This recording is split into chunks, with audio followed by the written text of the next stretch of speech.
Thank you for the invite, and it's great to be here. And I'm another warm-up act, I can assure you of that. I'm just here. Most of you will know of Emyr Lewis. I knew of him many years ago when he played for Wales, 41 caps for Wales, captain Wales as well. Started his career in Carmarthen Athletic, and went on to play for Llanelli. I thought I'd hear a cheer from Keith then. And then he had the Cardiff Keith. He missed out Neath somehow, I don't know. But you know, Emyr is a legend, as Paul has alluded to there. But I've got to know Emyr in more ways than one, not just knowing him as a personality and rugby player. And I've been grateful for the opportunity to know him. And he's taken up the invite this afternoon to come and just share his testimony. So I'm just going to introduce him really, and then I'm going to sit down and get out of the way, you know, because that's the most important. You come to hear him, not me. But I thought I'd give a little bit of an introduction there. As I said, he played for Wales, captain Wales, and played for those clubs. And I do apologise at the moment. I was going to wear my red, but I've gone for another Celtic colour today. Because when Wales nearly won the other day, my son Matthew and I were watching the game, and we managed to spill Coke all over our tops. And so I was putting it on, and Linda said, "You can't wear that." I think I don't wash and look. So I had to go for the next colour, which was the Celtic green. Okay, so it was either blue or the green. So I've come today. But yeah, Emyr, just going to introduce you really. I'm going to step away after a while. But Emyr's got a wonderful story, and not only that he's come through the ranks of the Welsh team, and you know, he's got a wonderful testimony of Jesus changed his life, and that transformation we'll hear a little bit about. But also, through the conversation, and I know Emyr so quite well the last couple of years, then before I'm going to ask him to share his testimony really, to you. I don't know about you, but so we don't hear about a lot of healings and things like that in church these days. And God hasn't stopped healing. You know, we hear about it in the Bible, and God healed people, and He's still doing it this day. We're not a sensationalist fellowship. We believe in the healing. And I know, Emyr, that you know, the last year or so, or before that, you've gone through an experience there with your father. That I just want Emyr to share that with us before he gets into his testimony, how God used that, and also I think, Emyr, how God has encouraged you in your faith and strengthened that faith through that experience with your dad. And so maybe just for a few moments, just want to share that with us about what that happened, what that was. Yeah, basically in, I think it's 2019, just as COVID was starting, my father was taken ill. He found out that he had an increase in his light chains. I didn't know much about it, but it's a precursor to cancer. So he was put on various drugs, etc. But from that day forward, he kind of went downhill. And then he was taken to hospital with blood clots in 2021, I think it was. And from that day onwards, he just completely deteriorated to the point that he was confined to bed, couldn't communicate with us. My mother insisted on looking after him. And I'll never forget it now, we had a phone call in March 23. My sister-in-law was on the phone basically saying, "You need to come up here now, your father's on his last legs, he's on death's door." So I rushed up there, the whole family, the children and everything went up there, and I had a look at my father, and as far as I was concerned, you know, this was his final moments. So we were there, started praying over him, and you know, just looking after him and just thanking him for the time we had with him, you know.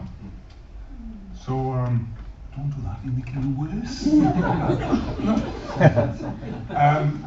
So I asked my mother, she said, you know, the doctor's been, they want to put him on palliative care, which basically means he's not allowed to eat, he's not allowed to drink, and they put him on end-of-life drugs. So I said to my mother, well, what is your response to that? She said, yeah, we're not going to feed him, we're not going to give him any drinks. However, because he's not in pain, we weren't going to put him on end-of-life drugs. That's fine. So I stayed with my father this was on the Sunday night, I stayed with my father on the Monday.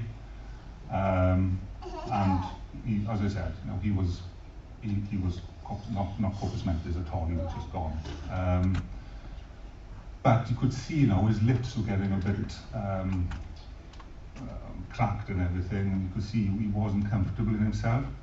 So a nurse came every night and every morning to make sure my father was comfortable. So I asked her, can I give him just some water or anything? She said, no, strict instructions, nothing. And this kept on going until the Tuesday night. And the Tuesday night, and like I said, I feel so guilty. Because whatever's going to happen now, he's going to die of starvation and lack of fluids. So I phoned John, but we go to a fellowship up the road here, John Thomas. I don't know how many of you are aware of him, but I spoke to John and I asked for his advice. And he said, you pray for wisdom, and we as a group will pray for complete healing for your father. So that was it. So I prayed all night, didn't hear anything back to my prayer. And in the morning I got up, my father was fast asleep, so I just went past him. The nurse is there, so I had a chat with the nurse again, and I just, you know, because I hadn't heard any wisdom or anything from my prayer. And I asked her again, can I give my father water or food?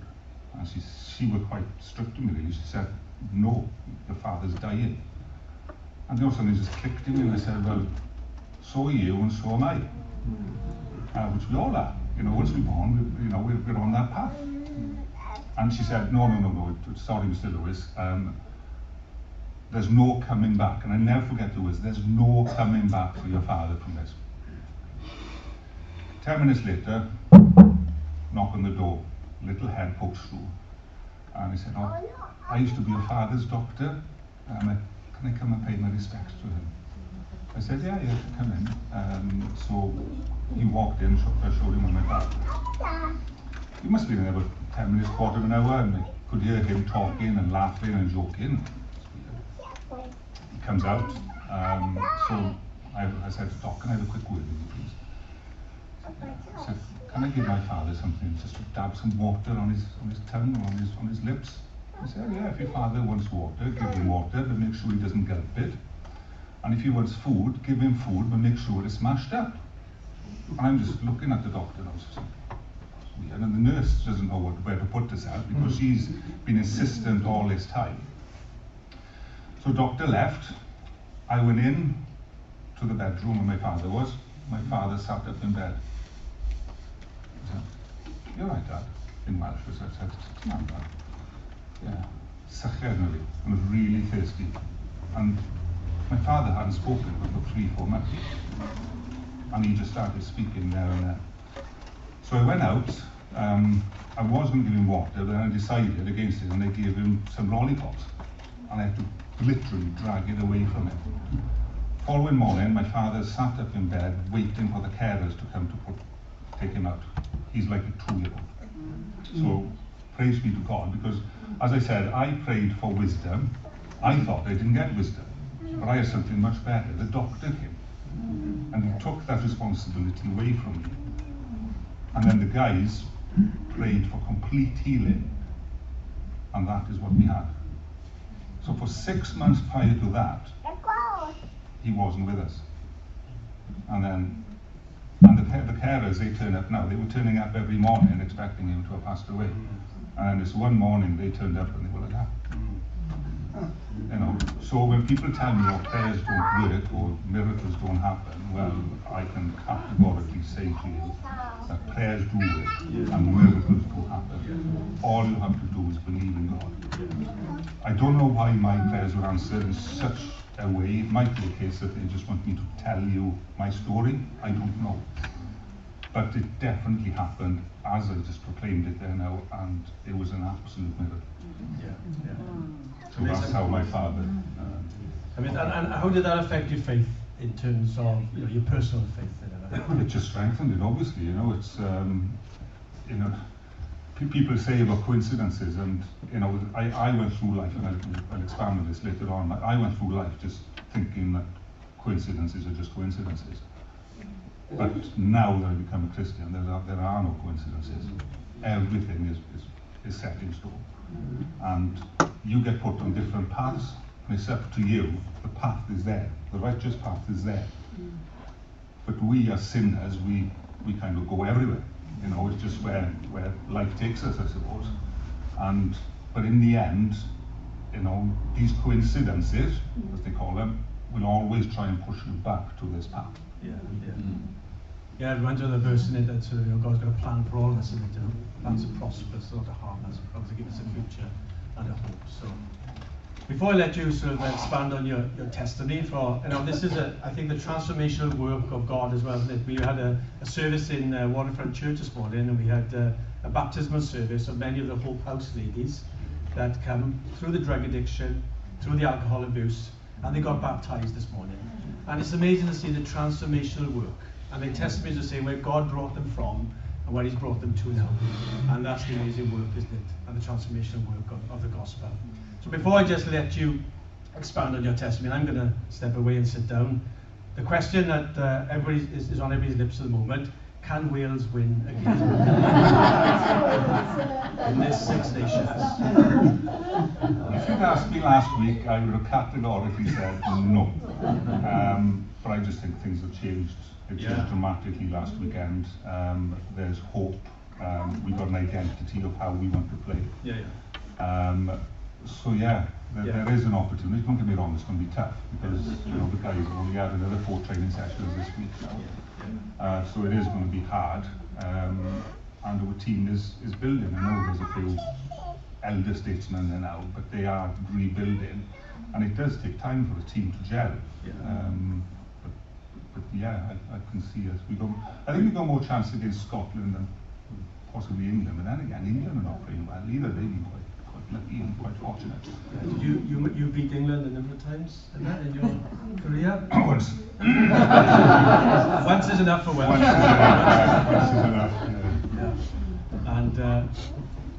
And the other question that was asked as well: have you put your CV in to replace Gatland? No, that's a job that I don't think a lot of people would want because of the pressure that's on them. And the worst thing is Gatland's come back, and unfortunate for him, you know, he had such a good spell. He brought us out from the doldrums, and everyone just expects us to win. And the second time he's come round, he hasn't got the same players as he had then. He was just fortunate.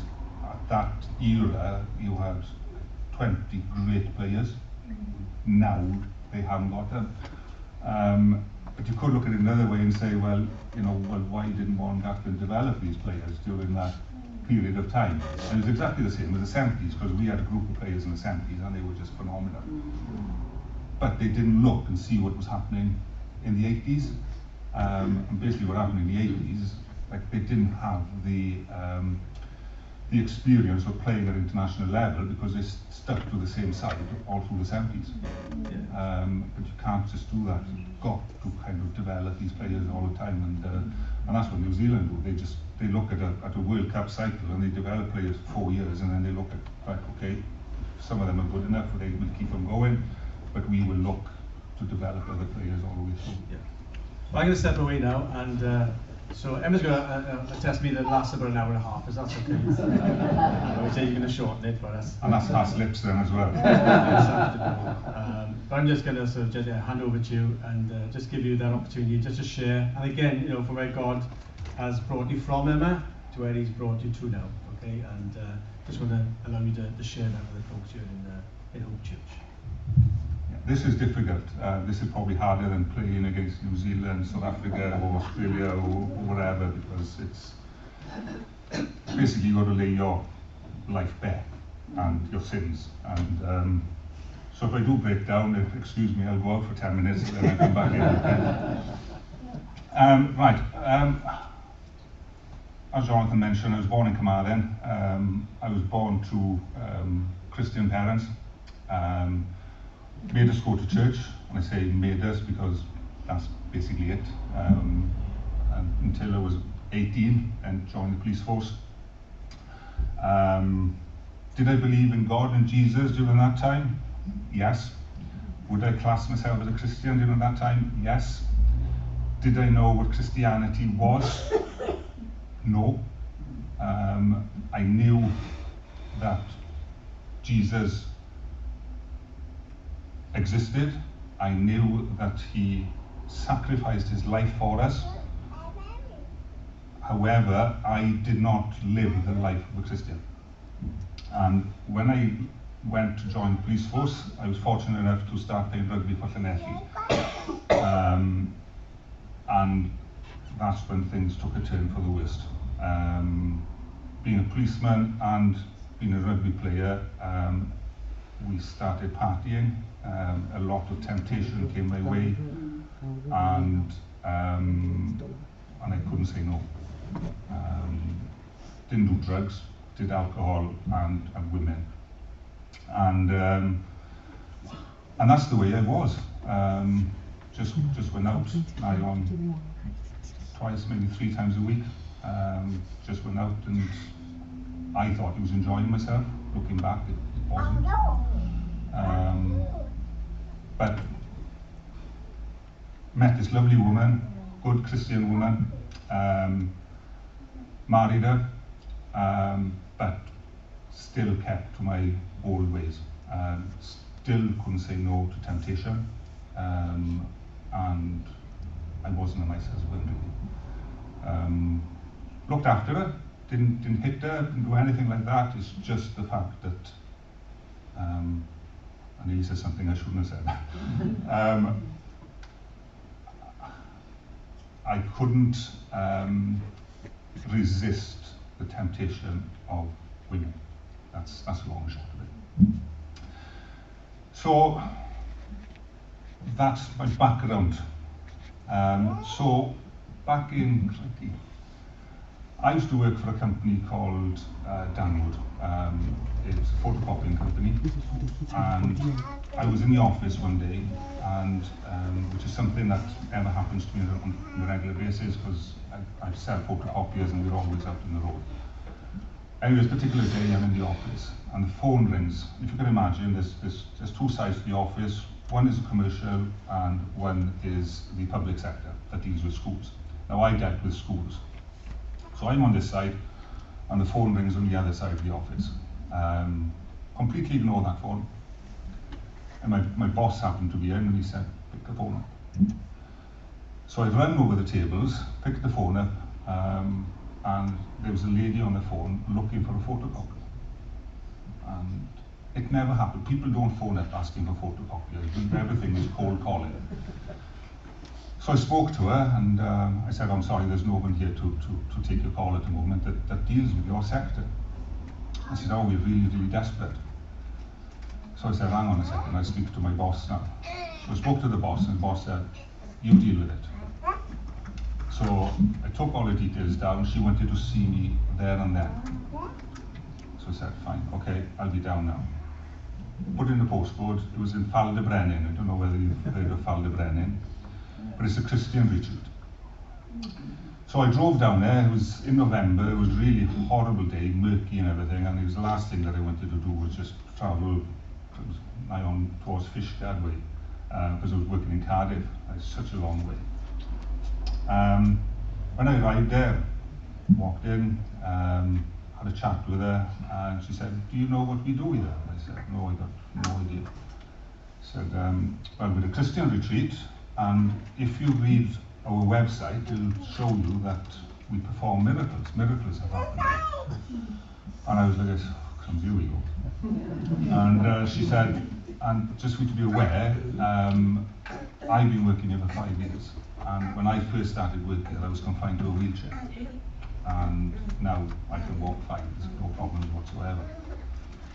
And you know when you know that woman, that she was telling the truth, it was just obvious that she wasn't lying. So anyway, I had a chat about the photocopiers, etc. And then she said, oh, do you want to have a tour? So I had a little tour with them, and the last place we went to was the church. And in the church, there was an altar, but the altar is like in the middle, and it's just made out of rock. So I said, oh, you know, what's that doing there?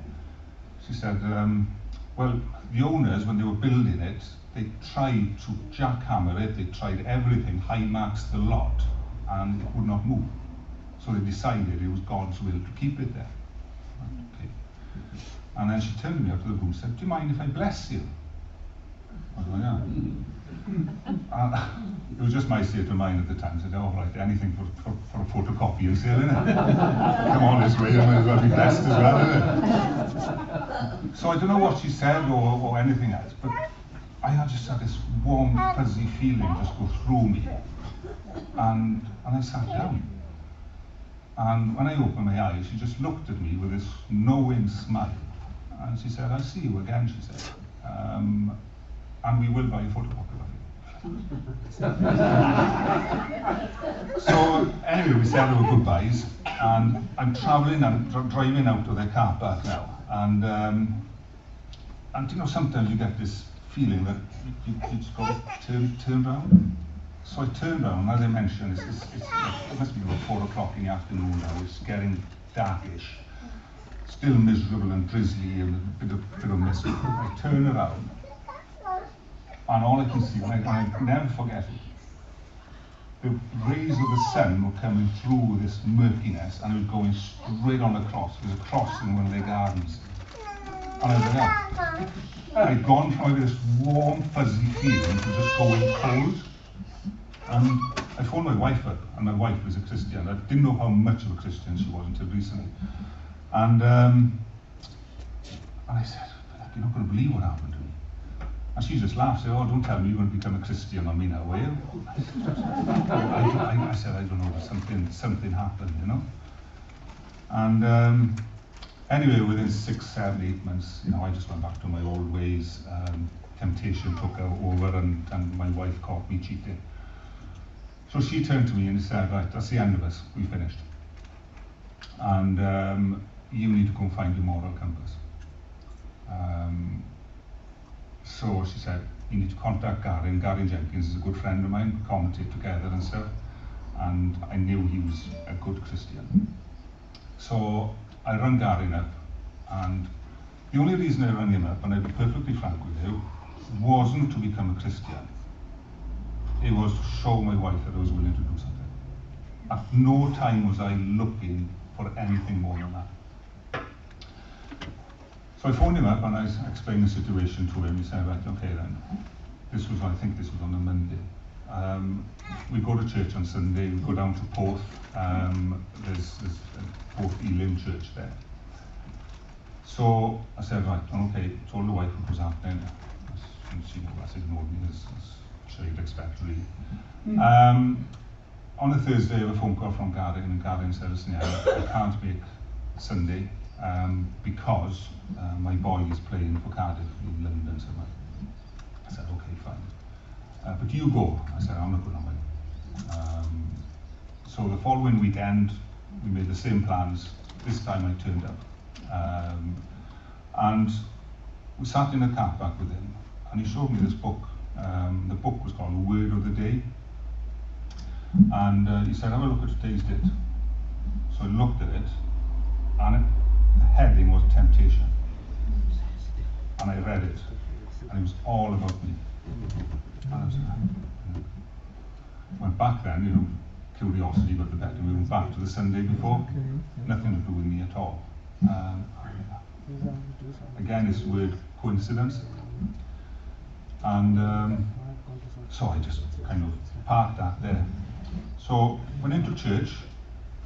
As I go into church, they have a power cut. And Gary turns to me, that's the devil, that is, he doesn't want you in here. And I went, oh. Do you know, I said, what am I doing? I'm not ready for this. Anyway, we walked in, and similar to this, you know, everything is done on, the sermons and everything is done on screens and stuff like that. So because they had a power cut, and it was only that building that had the power cut, there's no power cut anywhere else in the village. They had to get one of the elders up to give his testimony. And I'd never heard testimony before. So he gave his testimony, and it was exactly the same as my testimony, apart from the fact that on a Saturday night he would go out fighting and I would do the opposite on the Saturday night. And I was like, is that a coincidence again? You know, the power cut and stuff? So I started going back and forth to the church every Sunday, and it just hit me all of a sudden. this God in Jesus is really real. And that's how I became a Christian. And as I said, you know, I'm just looking back at the fact that my wife was put in front of me on 4 different occasions, possibly 5, and in positions that she shouldn't have been in. I shouldn't have been there. Not once, twice. I worked as a policeman in Dyfed Powys, and she worked in South Wales Police, and she was on a driving course. So she came down on the driving course. I was supposed to have a staff appraiser. The chief inspector was busy, so he told me to go to the canteen. This lady was there, this police officer was there, and I thought, she's all right. And but she walked out straight away, and then so I didn't have a chance to speak to her. So a month later, I'm having a staff appraisal now with a superintendent, because it kind of goes up. And he did exactly the same thing to me. He said, "Oh, go downstairs and have a big fat boys breakfast," which I went downstairs, and the driving instructor that was with her on that day just happened to be there on this day as well. So I went up and started speaking to him, and I said, "Oh, who was included? Who was that police officer that was here?" And don't talk to me. She wanted to come back and everything. So I ended up having her phone number off him, which is something that he should never ever have done. And I just phoned her up, and I've never phoned a woman up before. I've never asked a girl out before. And that's not being big-headed or anything. It's just I was so shy. So I just phoned her up out of the blue, and we ended up dating and obviously married. But again, is that a coincidence, or is it a case that she was put there? Because there's no doubt in my mind that if I hadn't married a good, strong Christian woman, I would have gone off the rails, and I would not be in a situation where I'm in front of you now, telling you this story. And as regards Father Brennan, the mustard seed, because they're all on about this seed and the mustard seed that is planted, that was planted then. And obviously what happened in between, it was just the fact that I was getting stronger and stronger because of it. And then when it actually came to the time that I had to make the decision, and that was it. And I'll never forget standing up. They had a sermon, and I won't mention the guy's name because there was about 4 or 5 of us there in the congregation, and they were all hoping in the congregation that we would give our lives to Christ. And I took my boy with me, and anyway, the guy did his spiel. Again, I don't know what he said. And at the end of it, he said, "If you want to give your life to Christ, please come to the front." And Chris Jones was there, and Chris Jones said, "Oh, don't say that, that's one of the worst ones I've ever heard you do."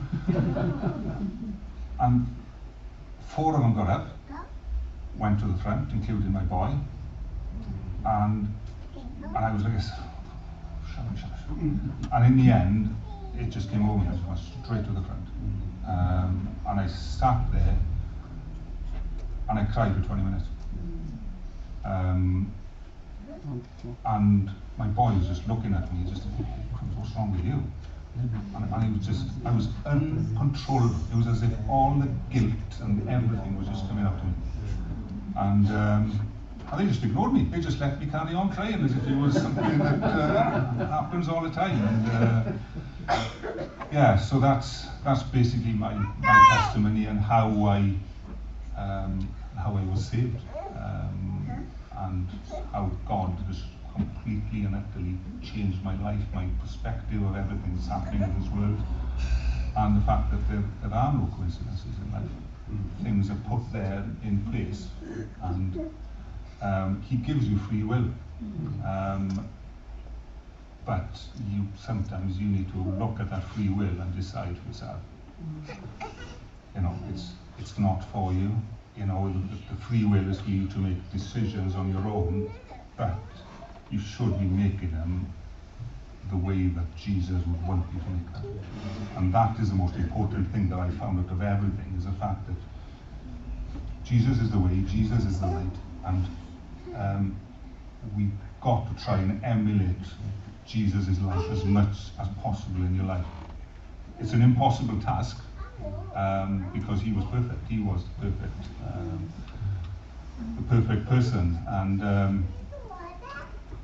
but it is difficult. And I'll be honest, it was the hardest thing that I've ever done is being a Christian. But it's the most fulfilling thing that I've ever done as well, because I found that I've become a far better person because of it. And the reason I know that is during the time, the first 3 or 4 times I went to the church, they showed us a video, and the video was about the Facing the Giants, which is about an American football team. And it brought people together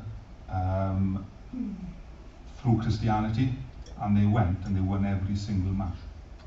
So I bought the film off Amazon, but there were other bits and bobs there as well, and there was a book there called The Resolution of Man. And in that, at the beginning, is a declaration, and it tells you how you should act as a husband, a father, a Christian, a man.